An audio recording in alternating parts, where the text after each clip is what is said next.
Instagram ataupun Facebook sebagai media sosial kini tak lepas dari keseharian para remaja.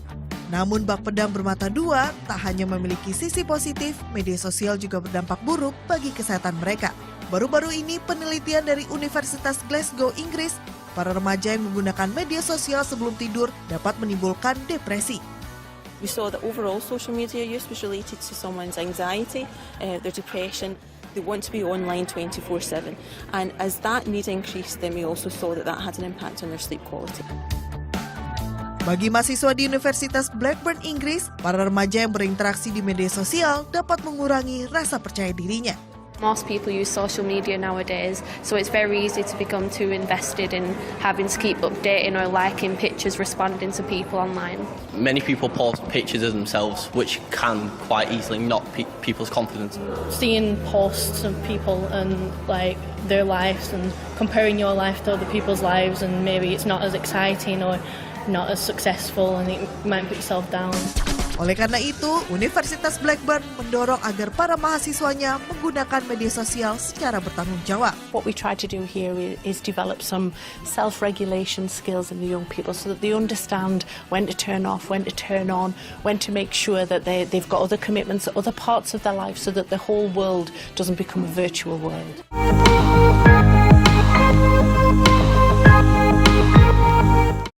We know that engagement with social media and our cell phones releases a chemical called dopamine. That's why when you get a text, it feels good, right?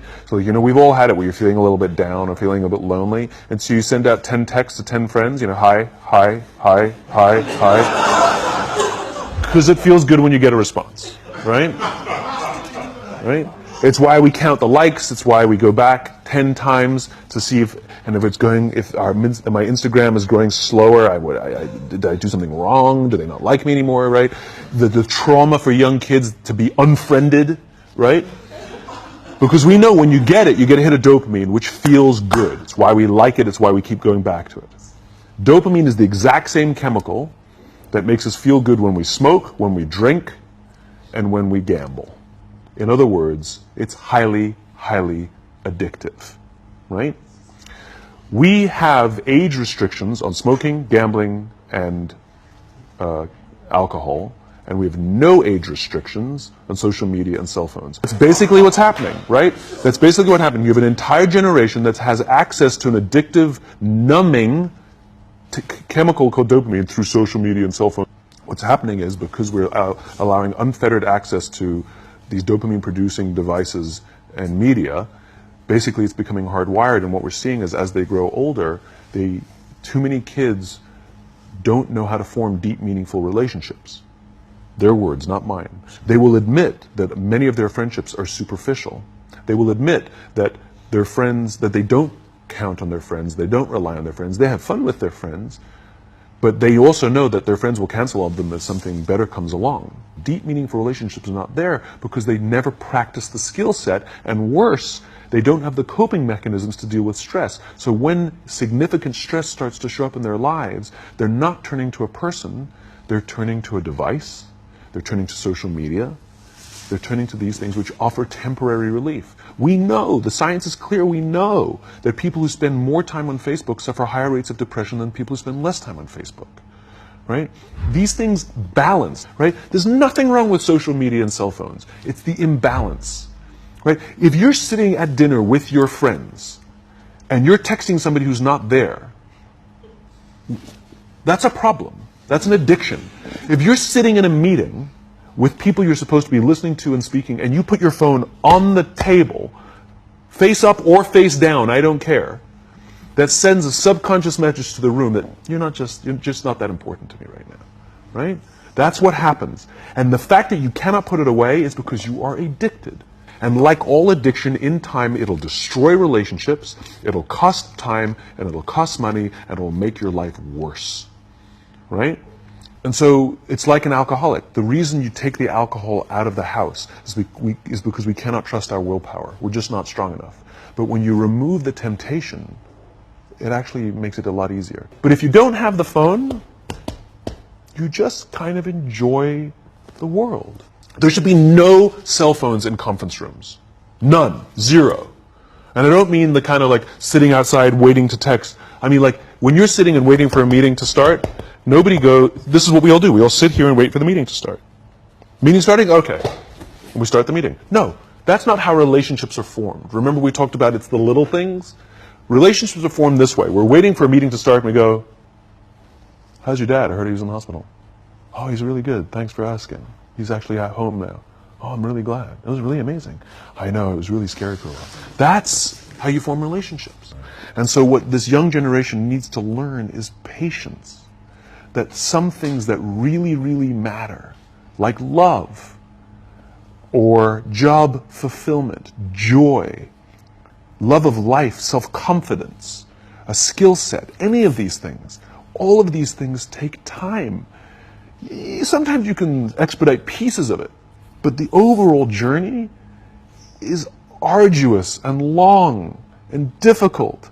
And if you don't ask for help and learn that skill set, you will fall off the mountain, or you will, the worst case scenario, and we're already seeing it, the worst case scenario is we're seeing an increase in suicide rates, we're seeing an increase in this generation, we're seeing an increase in accidental deaths due to drug overdoses, we're seeing more and more kids drop out of school or take leaves of absence due to depression, unheard of.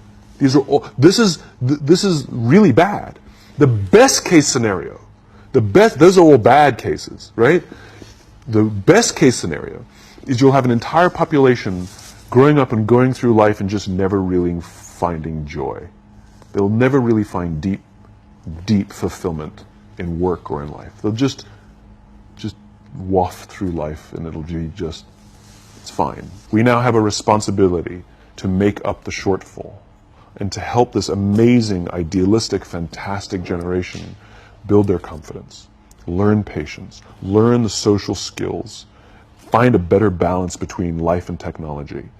Because, quite frankly, it's the right thing to do.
Alhamdulillah, gue bisa bangun subuh. Ayo bro, bangun.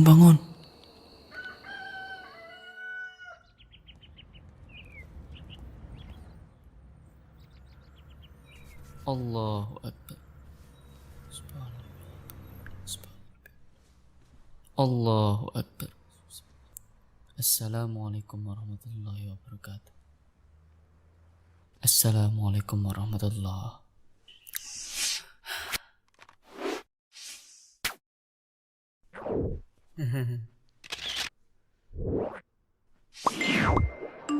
Alhamdulillah, sholat duha ini menenangkan hati. Masya Allah.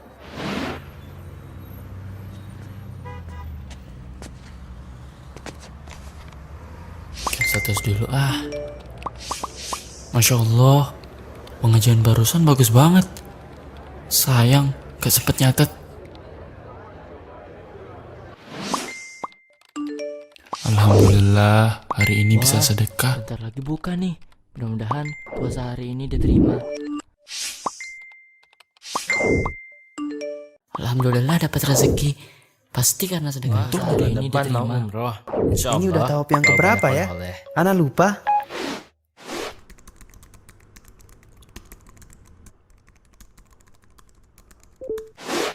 Ada yang mau bantuin Ana Murudia enggak? Alhamdulillah dapat rezeki. Pasti karena sedekah. Untung udah nolongin orang, akhirnya ditolongin. Bulan depan mau umroh. Insyaallah. Bulan depan mau umroh Ini insyaallah.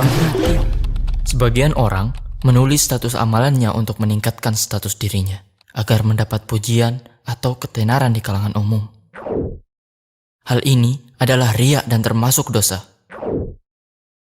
Sejatinya, ibadah harus dijaga keikhlasan niatnya. Tidakkah kita sayang jika amal ibadah kita sia-sia bahkan bisa membuahkan dosa?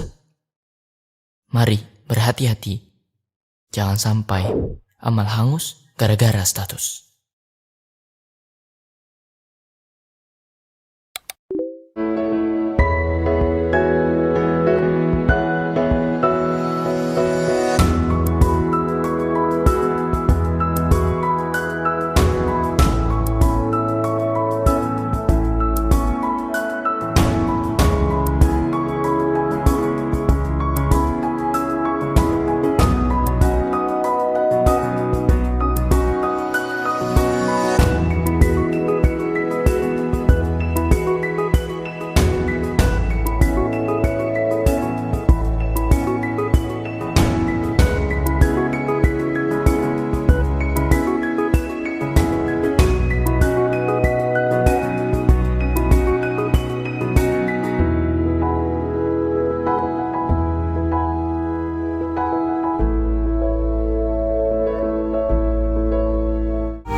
Informasi selanjutnya, saudara, 2 pelajar yang mengalami kecanduan ponsel pintar alias smartphone tingkat akut hingga kini masih menjalani rawat jalan di Poli Jiwa RSUD Dr. Kusnadi Bondowoso, Jawa Timur. Keduanya mendapat terapi khusus dari dokter jiwa dan harus selalu didampingi keluarga sebagai bagian dari proses penyembuhan.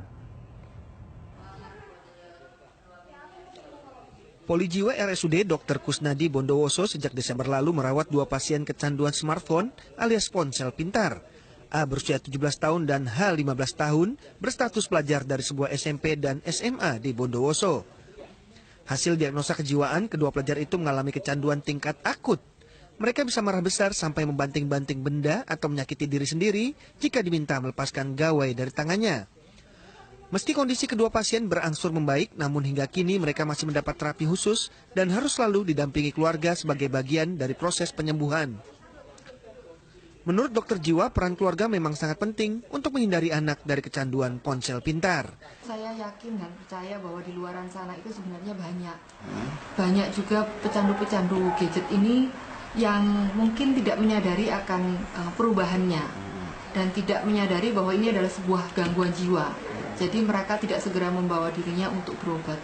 Saya yakin itu. Kedua pasien dibawa berobat oleh orang tuanya ke Poli Jiwa karena mengalami perubahan kepribadian secara drastis. Mereka tidak mau sekolah, menjadi pemurung, mengurung diri dalam kamar, dan menghabiskan hampir seluruh waktu memegang smartphone. Tommy Iskandar melaporkan dari Bondowoso, Jawa Timur.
you.